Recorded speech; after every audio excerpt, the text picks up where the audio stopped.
Eu quero convidar você para o Evangelho de Jesus Cristo, relatado, narrado, escrito pelo evangelista São Lucas. Dessa vez no capítulo 17, é também um texto muitíssimo conhecido. Mas antes de lermos, vamos declarar para as testemunhas físicas e espirituais o que pensamos da palavra de Deus. Você dirá comigo assim: esta é a minha Bíblia. Ela é a palavra de Deus. Por isso eu creio no que ela diz que eu sou. Por isso eu tenho o que ela diz que eu tenho.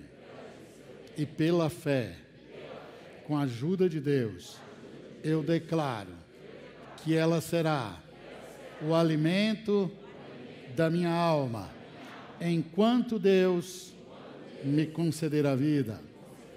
Amém. Agora vamos à leitura.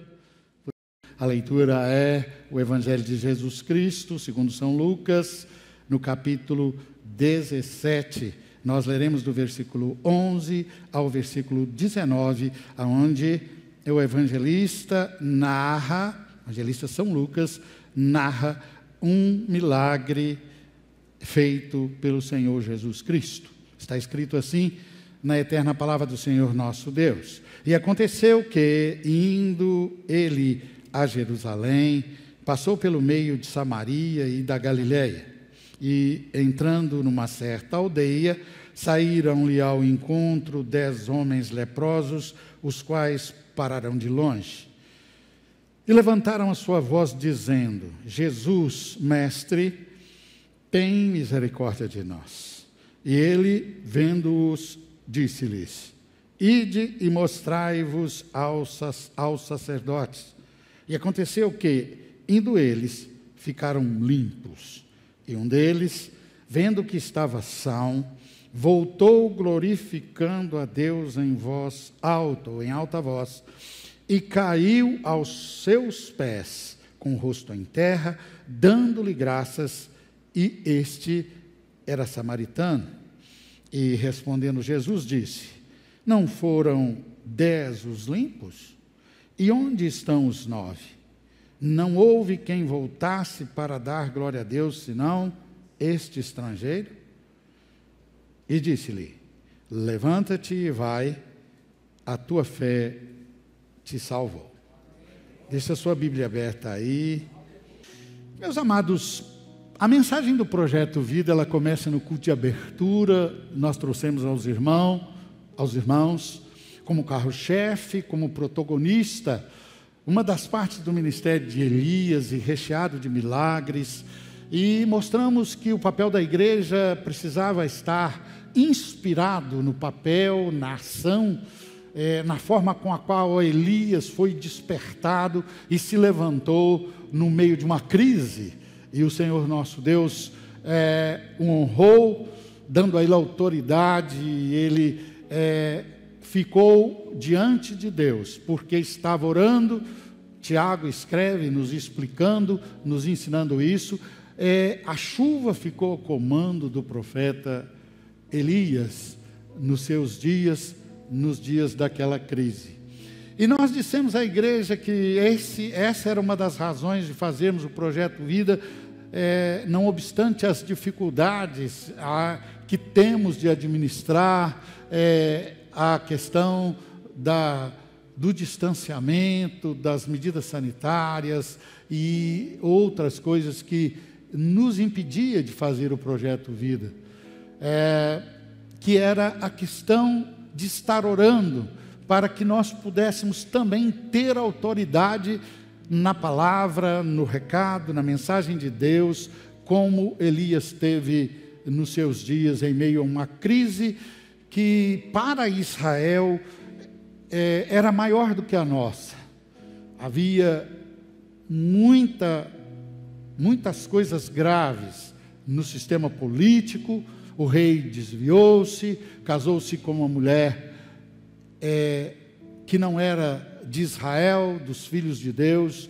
A mulher era terrível, era feiticeira, era uma pessoa que matava, que perseguia os profetas, a igreja, o povo de Deus daquela época, chamada Jezabel, mulher terrível. E Deus honrou, e por 3 anos e meio, segundo a palavra de Elias, dada ao rei Acabe, um dos piores reis de Israel, se não o pior, de que não haveria orvalho nem chuva, e ao mesmo tempo que se passava o cumprimento desta profecia, dessa palavra de autoridade do profeta, Deus operou milagres, alimentando Elias através de corvos e de um rio, de um riacho, num lugar próprio onde ele estava na presença de Deus. E logo em seguida, Deus fala com quem está orando, com quem está pregando, porque ele haveria de falar com quem não está. E ele falava com Elias. Logo em seguida, Elias é ordenado também a sair lá do ribeirão do rio Querite, do deserto, e ir até uma viúva em Serepta ou Sarapta, depende da sua tradução. E Deus ordenou aquela viúva e multiplicou a farinha e o azeite para ela, para o seu filho e para Elias, de tal forma que era pouco, mas com a presença de Deus se tornou necessário, muito. E naquele dia dissemos aos irmãos que nós precisamos ter essa posição, não conformar. Elias teve coragem, não se conformou, e Deus mudou a história, o tempo, venceu a crise, dando a ele graça e vitória, e que Deus certamente, se orarmos e crermos, se tivermos coragem, Deus também nos dará.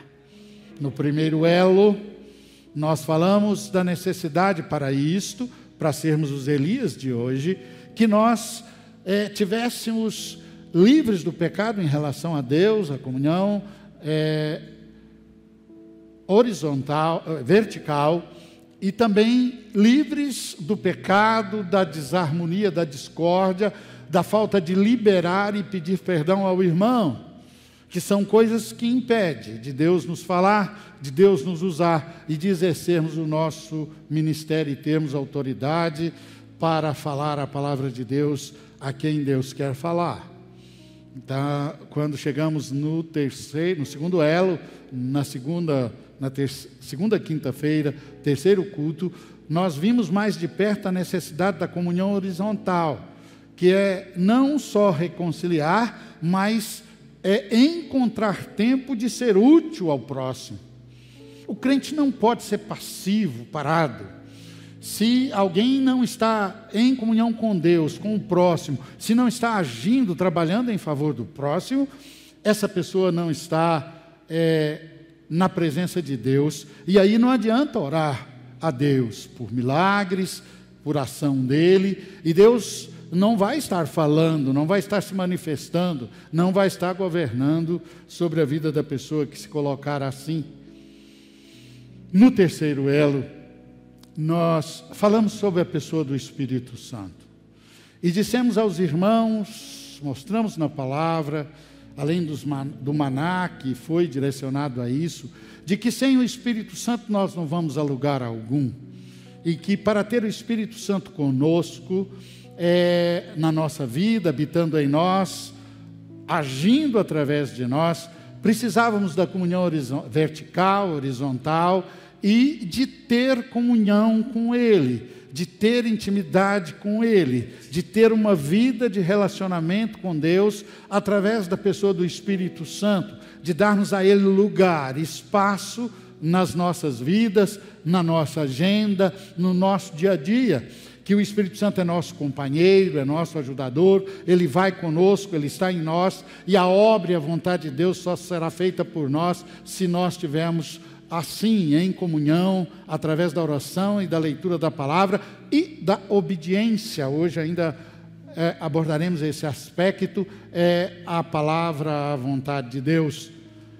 No quarto elo, nós vimos na palavra de Deus que é necessário, para termos uma vida abundante, de cura física, espiritual, psíquica, emocional de termos prosperidade plena, que inclui isso, inclui a vida financeira, o sucesso profissional, estudantil, empresarial, ou quaisquer outro empreendimento, qualquer outra forma de você trabalhar, é preciso da comunhão com Deus, da comunhão com os irmãos, de estar enganjado como Elias estava na obra, na vontade, no reino, no mover de Deus, e que isso é uma consequência. Em Mateus, Jesus Cristo disse que quem busca o seu reino em primeiro lugar, as demais coisas lhe são acrescentadas.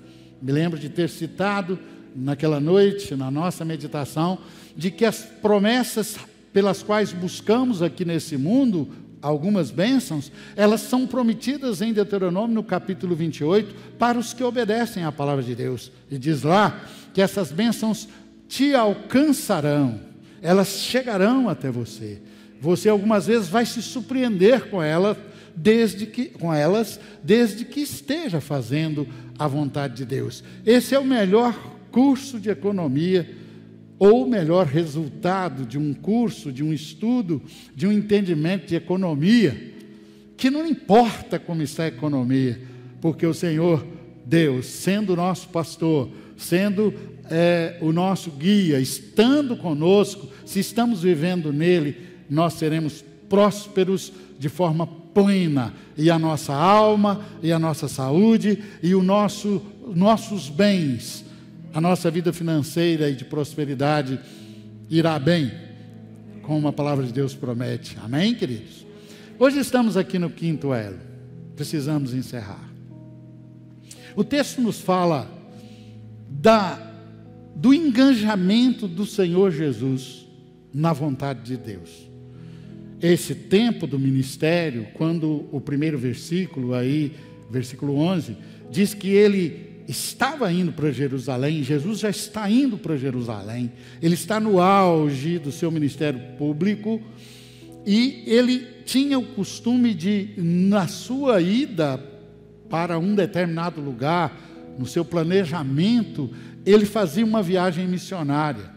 Ele entrava, como aqui está dizendo, nas aldeias, nas cidades, e ali anunciava a palavra de Deus. Nós temos que ser assim, queridos. No nosso planejamento, tem que constar, se estamos passeando, se estamos trabalhando, se estamos fazendo qualquer outra coisa, no nosso planejamento, precisamos falar de Jesus às pessoas que estão à nossa volta. Nós precisamos falar do plano de Deus para a vida do homem, as pessoas que estão à nossa volta, as pessoas que estão no nosso caminho, e Jesus estava fazendo isso.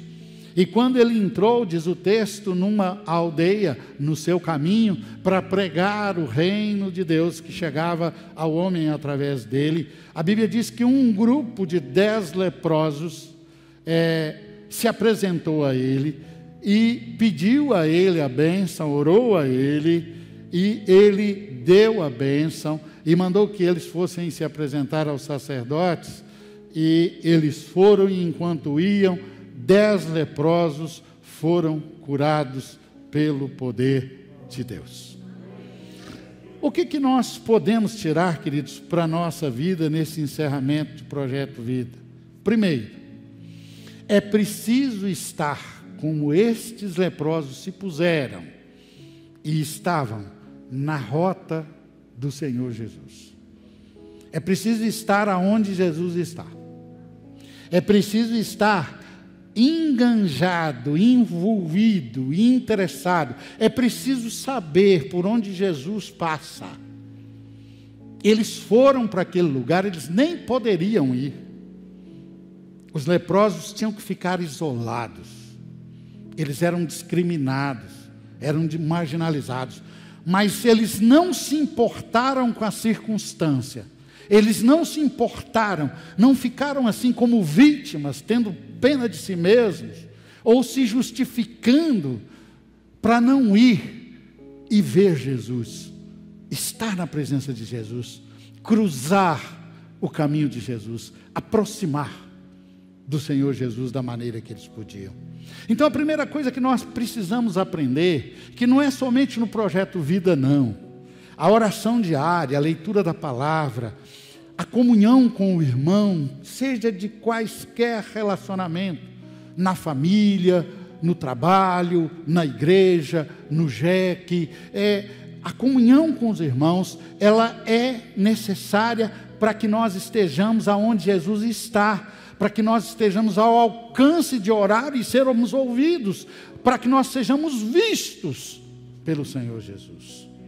Não há como encontrar-se com Jesus, não há como ser alcançado por Jesus, se nós não nos colocarmos no seu caminho, na sua rota, no seu planejamento, naquilo que Deus quer de nós, na pessoa do Senhor Jesus Cristo. Esses homens começaram a serem abençoados, alcançaram a sua bênção, como nós estamos buscando as nossas, porque eles se puseram e permaneceram e esperaram. Não, como é que ia cronometrar? Aqui o texto não está dizendo não, mas eu posso te assegurar de que eles foram, ficaram, esperaram, que eles tiveram paciência, que eles fizeram muitas coisas para que esse momento de ver Jesus, a distância que Jesus pudesse ouvi-los, acontecesse. Nós não podemos parar o projeto Vida, nós temos que continuar na rota, aonde Jesus anda, por onde Ele passa. Nós precisamos continuar na presença de Deus, precisamos fazer do projeto Vida um modelo de vida, porque é assim que nós vamos ter alcance a Jesus, e Jesus poderá nos alcançar com a sua palavra, ouvir e responder às nossas orações. Amém? Também, queridos, eu queria dizer aos irmãos que estes homens, em segundo lugar, que é para o nosso projeto Vida, eles tinham um impedimento. E que pessoas que se rendem aos impedimentos, às lutas, às dificuldades, que não enfrentam, que não se esforçam, estas pessoas não vão conseguir estar na presença de Deus. Elas serão derrotadas pelos seus impedimentos. E imaginem os irmãos, os leprosos não podiam ir próximo à cidade. Eles tinham uma cidade deles, eles tinham um leprosário, eles tinham um lugar para o qual tinham que ir e ali tinham que ficar. Eles podiam ser apedrejados, mortos, se eles se aproximassem do perímetro da comunidade urbana. Mas eles enfrentaram, eles falaram: olha, é melhor morrer indo para onde Jesus vai passar, estando aonde Jesus está, querendo ver Jesus, querendo falar com Jesus, querendo ouvir Jesus, querendo saber de Deus a mensagem, o que é que Jesus veio trazer para nós. É melhor morrer tentando fazer isso do que morrer aqui parados, desanimados, sem enfrentar, sem lutar, sem tomar uma posição. Eles tiveram uma posição que os levaram a alcançar a bênção, que os levaram à presença de Deus, porque eles venceram esse impedimento, queridos, e chegou a um ponto que eles tiveram que ficar à distância, diz o texto. Outro impedimento. Mas eles não desanimaram, não mandaram recado. A Bíblia diz que eles gritaram em alta voz. E eles conheciam Jesus. Eles estavam procurando por Jesus. É preciso estar procurando por Jesus. Nós temos que procurar por Jesus a todo momento, queridos. Nós precisamos ansiar por vê-lo, por conhecê-lo mais, por ouvir a sua voz, para estar com Ele. Nós precisamos vencer todo tipo de dificuldade que nos apresentar, para estarmos perto do Senhor Jesus, para alcançarmos o Senhor Jesus. E esses homens, eles usaram de um artifício, eles gritaram, diz o texto que eles gritaram em alta voz. Essa alta voz fala para mim de intensidade, de vontade, de querer, de fé, de buscar atingir o alvo, de falar com o Senhor Jesus, e também de poder ouvi-lo. Então nós precisamos ter essa coragem, ter esse esforço. Aqui trata da lepra. A lepra na Bíblia também é símbolo do pecado.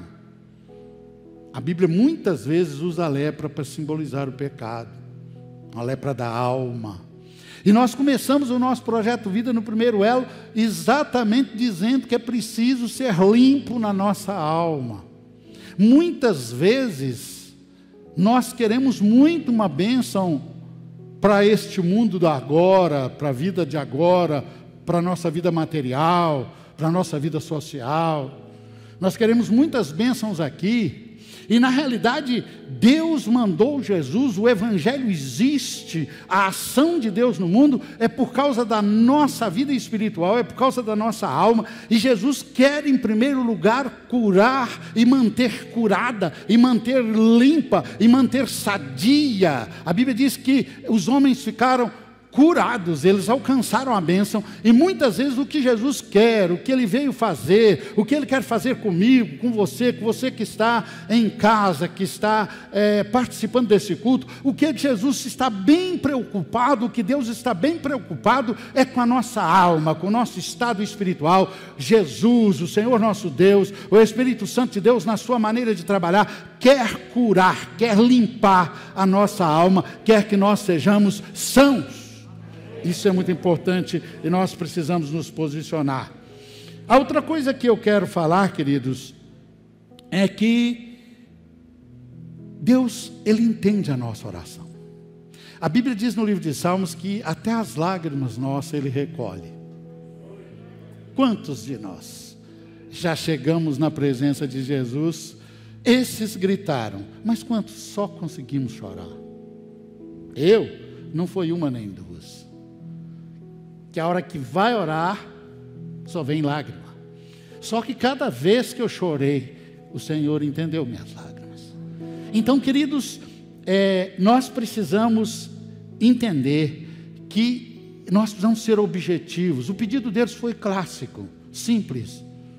Eles não podiam falar muito, eram os gritos. Eles já tinham conseguido a atenção de Jesus, porque sabe, Jesus percebe o nosso movimento.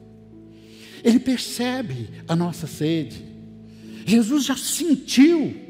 Quando aqueles homens ainda não tinham gritado, Jesus já havia os percebido. Tanto que quando eles gritam, eles só dizem assim: Jesus, mestre, tem piedade de nós. E Jesus entendeu que era lepra, que eles eram leprosos, que eles estavam marginalizados, que as pessoas eram contra eles, que eles não tinham misericórdia das pessoas, que eles eram inválidos. Jesus veio para quem, querido, precisa dele, para quem não está conseguindo, para quem é frágil, para quem é fraco, para quem não tem o favor de A ou B, para quem não está sendo ouvido, para quem está marginalizado, para quem não está conseguindo. Jesus veio para esta hora, para aquela hora difícil, para aquela hora que parece que tudo acabou, que nada mais vai dar, que nós não vamos chegar, que nós não vamos conseguir. Jesus é a solução de Deus para as nossas vidas na hora do impossível. E aquela hora era a hora do impossível para aqueles homens. Mas Jesus olhou e falou assim: eu já sei, eu entendo gritos, eu entendo choros, eu entendo gemidos, eu entendo o que vocês precisem. E eles que já conheciam a Bíblia, a lei lá em Levíticos, toda a Bíblia que tiver uma boa correlação, você vai ver que tem aí no seu texto, em Levíticos no capítulo 13, versículo 46 em diante, diz que quando um leproso era curado, ele só era considerado curado se o sacerdote avaliasse ele como curado. Ele tinha que se apresentar. Então eles gritaram, Jesus entendeu que eles precisavam da cura. E Jesus falou assim, então vai lá, você mostrem ao sacerdote. Observem, queridos, eles tiveram fé. Jesus não curou e mandou eles se mostrar, não, vai lá. E a Bíblia diz, esse texto é um texto que me impressiona. Ele foi encerramento da campanha do Jack 100, a última campanha, eu estive lá pregando. Usei esse mesmo texto. né? Eu estive olhando as minhas anotações. Foi no dia 10/12 de 2019, que eu estive lá no Jexem e preguei nesse texto. É encerramento mesmo de uma campanha, né? E hoje ele me veio ao coração. Certamente agora vocês vão se lembrar da pregação que eu preguei lá. Foi no outro ângulo, no outro sentido, mas foi esse texto. Então, queridos, veja bem que o Senhor Jesus falou para eles: vai mostrar o sacerdote. Só podia mostrar o sacerdote quem tivesse são, porque se chegasse lá leproso, era apedrejado. Leproso não podia ir até onde estavam os sacerdotes. O que eles fizeram? Eu imagino eles correndo. Mas vamos, olha quem falou. É Jesus. Ele que mandou ir. Mas eu sou leproso, eu vou. Jesus assume as suas palavras. Jesus é responsável pelo que fala. As palavras dele não passam. Ele diz que elas vão adentrar a eternidade conosco. E os leprosos foram, queridos. E à medida que eles iam, eles foram começando a ser limpos. A cura foi acontecendo. Quando nós estamos sob a obediência do que Jesus mandou, as bênçãos vêm sobre nós. É aí que as bênçãos nos alcançam. E aqueles homens foram andando, e o eco do poder da palavra, da obediência à palavra de Jesus, foi atrás deles, e eles começaram a ficar limpos. E foram limpando e limpando, e quando chegaram diante do sacerdote, o sacerdote olhou e falou: curados. Sanciono a volta de vocês para a sociedade. Jesus restitui completamente tudo que o homem precisa na sua vida. Basta simplesmente obedecer às palavras de Deus proferidas, anunciadas pelo Senhor Jesus Cristo e que estão nas nossas mãos. E aqueles homens, queridos, eles me ensinam alguma coisa interessante, né? Tem hora que a gente não sabe nem explicar Jesus, né? Deus. Mas eles falaram assim: piedade. Jesus entendeu tudo. Tem piedade. Piedade é amor em prática. É um sentimento de estar no lugar do outro. A gente não consegue orar se você não fizer isso. Você não consegue aconselhar. Depois que eu fui ordenado ao ministério, eu entendi uma coisa. Eu fui pastoreado por vários pastores, tenho 30 anos de ministério. E eu posso dizer aos irmãos que Deus é comigo no ministério pastoral. E eu digo aos irmãos isto, que uma das coisas que eu aprendi foi me colocar no lugar do outro, mesmo que às vezes a minha carne fique doída. Mesmo que às vezes eu acho assim, tem hora que eu gemo como pastor sem necessidade de gemer.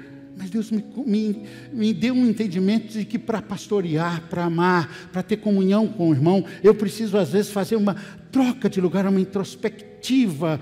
Eu preciso tentar entender o que está acontecendo. E Jesus falou piedade, então eu tenho piedade. Jesus então respondeu, curou aqueles homens. E esse texto, meus queridos, eles me ensinam umas coisas muito importantes. Os 10 oraram. Por isso que nós oramos em uníssono. Nós achamos o princípio do projeto Vida aqui.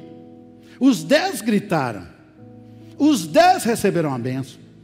A importância de nós estarmos orando uns pelos outros no projeto Vida não tem tamanho. De você continuar orando pelo seu amigo de oração, que nós prorrogamos para até o próximo projeto Vida, que se Deus quiser vai ser todo presencial.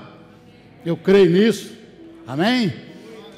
Então é muito grande. Os 10 oraram, querido, eles se uniram. Tem de piedade de nós. Nenhum foi individualista, nenhum foi egoísta, nenhum orou por si mesmo, mas tem piedade de nós. Um dos pilares do projeto Vida: Senhor, olha para o pedido do meu irmão. Você sabe o que eu penso? Que à medida que o Senhor deve ter agido assim, um ficou limpo, o outro olhou e falou: uai, e ajudou ele a crer. A fé foi sendo fortalecida, um foi vendo o outro. A gente precisa ter comunhão nos jeques, nós precisamos ter comunhão uns com os outros, porque nós vamos sendo fortalecidos pelo que Deus está fazendo com o outro irmão. Porque Deus não permite nós entrarmos em alguma luta, em alguma dificuldade, se não for para aumentar a nossa fé, se não for para que nós o conheçamos melhor, para que nós confiemos mais nele. E nós vamos ver isso acontecer na vida do irmão à medida que nós andamos juntos. Há uma coisa que eu gosto de dizer, que juntos nós vamos mais longe, juntos nós alcançamos mais. E esta questão aqui, eles oraram juntos e eles foram juntos e tiveram uma bênção progressiva. Preciso terminar, mas esse texto dá para ir mais longe, tem mais coisa para ver nele, não posso. Mas uma coisa eu preciso dizer, veja qual era a intenção de Jesus, meus amados. Voltou um. A Bíblia diz em Colossenses no capítulo 3, versículo 15, na parte B, e sede agradecidos. Só um tinha gratidão no coração. Como dói ingratidão, né, irmãos? Ou você nunca sofreu uma ingratidão? Como dói. Quantas vezes nós investimos na vida de alguém e suportamos, porque a Bíblia diz que é para suportar, então tem alguma coisa, né? Não é à toa, é porque alguma coisa vai acontecer. A Bíblia diz suportar uns aos outros. E aquela pessoa às vezes estuda, casa, sei lá o que, compra fazenda, compra sítio, Deus abençoa ela, a pessoa se realiza. E você vê que ela é ingrata com seus pais na fé, com a igreja, com o pastor, com Deus. Tem gente que fala, pastor, eu vou parar porque eu vou casar. Eu vou parar, pastor, porque eu tenho que cuidar de uma fazenda que Deus me deu. Me desliga aí do ministério, me tira, me desincompatibiliza. Não me dá mais responsabilidade, não, porque eu preciso cuidar da minha vida. Deus me deu uma empresa, Deus me deu isso, Deus me deu aquilo, eu vou cuidar do meu sítio, eu vou lavar meu susquinha. E eu não vou vir domingo de manhã não, pastor, estou ocupado, eu vou polir meu carro. É, irmão, pastor, se eu estou exagerando, estou não. Ingratidão dói muito, irmãos, e dói no coração de Deus. Não é à toa que o Espírito Santo escreveu por Paulo, e sede agradecidos. Não é à toa que Jesus dá importância à gratidão desse homem. Ele chegou, diz a Bíblia que prostrou nos pés de Jesus, pôs o rosto na terra. Ele era samaritano e crente desviado, mesma coisa. Samaritano é judeu que desviou. Conhecia quem era, sabia, botou o rosto em pó e deu graças a Deus. E Jesus aí então falou, ó, 10 foram limpos. Só vou fazer o que eu vim fazer, porque curar lepra, Deus já curava antes de Jesus, mas salvar a alma do homem, só Jesus na cruz do Calvário. E Jesus falou, eu vou fazer a um só, irmãos, olha só, 1%. Não era diferente nos dias de Jesus, não. Hoje também é assim. 1%. Nós vamos orar por muita gente que vai curar. Você vai esforçar e lutar pelo bem-estar e a pessoa vai ser abençoada. Desanima não. Jesus está diante da ingratidão de 9. Mais um. Ele falou, deixa eu te falar, meu filho. A sua lepra não tinha problema não, o que tinha problema era a lepra da sua alma, e a sua fé te salvou. Jesus falou para ele, foi isso, irmãos, eu te dou a vida eterna. Eu estou salvando você do inferno, eu estou salvando você do lago de fogo, eu estou te livrando da condenação. Vai! Eu acho interessante, né? Quantas pessoas, irmão, vêm para o Senhor. Eu evangelizo desde criança. Primeira família que eu levei para a igreja, eu tinha 12 anos. Levei uma família. Todo mundo se converteu. Foram batizados, que eu convidei, evangelizei, busquei. E é interessante que Jesus não muda, né? Ele falou para o homem primeiro, levanta. Ele ergue o homem. Ergue. Ele abençoa o homem. E falou para ele, vai. Alguns Jesus disse assim, vem. Aquele homem com certeza queria ser apóstolo, mas não era isso. Ele falou assim, você vai agora e vive. Nós somos os vai, irmãos. Nós não éramos, não fomos daqueles dias, não somos apóstolos, mas nós estamos no vai. Jesus falou, vai, você vai, conta isso, anuncia isso, viva com Deus, viva comigo, viva com o Espírito Santo, vai viver a vida de Deus, vai viver sob o governo de Deus. Levanta, levanta, ergue a sua cabeça, porque agora você será uma bênção por onde quer que você andar. Queridos, valeu a pena fazer o Projeto Vida. Eu quero profetizar sobre sua vida para a gente orar e ir para casa. Deus ouviu o seu grito. Deus ouviu o seu grito, irmão. Deus ouviu o seu gemido. Deus ouviu a sua oração. Jesus não despede alguém que ora com fé. Jesus não despede alguém que busca a sua bênção, que busca a sua face, que busca o seu governo. E você será abençoado em nome de Jesus. Deixa eu te falar uma coisa. Tão somente não deixa de ir. Os leprosos foram. Não deixa de crer, não. Corre, acelera seu passo. Vai em busca da obediência completa, do alvo estabelecido por Jesus na sua vida. E enquanto você for, as bênçãos que você está buscando te alcançarão em nome de Jesus.